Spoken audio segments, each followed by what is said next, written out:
गंगा नदी के किनारे एक साधु रहते थे।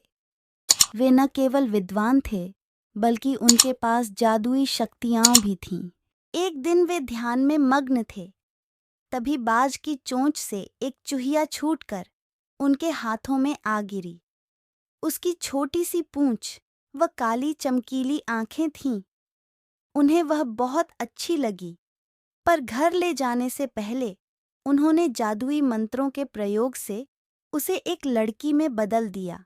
वे उस लड़की को घर ले जाकर पत्नी से बोले, तुम हमेशा से संतान चाहती थी ना, तो लो, आज से यही हमारी पुत्री है। इसे पूरी देखभाल व स्नेह से पालो। साधु की पत्नी भी अपनी पुत्री को देख प्रसन्न हो उठी। वह उसे राजकुमारी की तरह पालने लगी। साल बीतते गए, नन्ही लड़की एक सुंदर युवती बन गई। जब वह 18 वर्ष की हुई, तो साधु व उसकी पत्नी उसके लिए वर तलाशने लगे।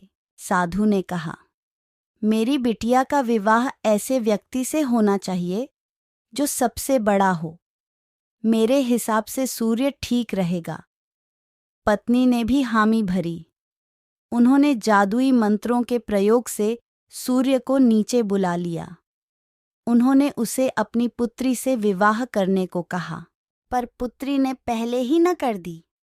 वह बोली, पिताजी, यह तो बहुत गर्म है। मैं उससे विवाह करूंगी जो इससे भी बेहतर हो। साधु निराश हो गए। उन्होंने सूर्य से कहा कि वे ही कोई वर सुझाए। सूर्य ने कहा, बादलों के देवता से बड़ा कौन होगा? उनमें तो मेरी किरणों को भी रोकने की शक्ति है। साधु ने बादलों को नीचे बुलाया व अपनी पुत्री से विवाह करने को कहा, पर इस बार फिर पुत्री ने मना कर दिया। वह बोली, ये तो कितना बदसूरत है, मैं इससे विवाह नहीं कर सकती। साधु ने बादल देवता से कहा कि वहीं कोई अच्छा वर सुझा दें। वे बोले, पवन देवता ठीक रहेंगे, वे तो मुझे भी अपने फूंक से उड़ा देते हैं। साधु ने पवन देवता को बुलाकर अपनी पुत्री से विवाह करने को कहा। पुत्री ने फिर इनकार कर दिया। वह बोली, मैं इससे शादी नहीं करूंगी।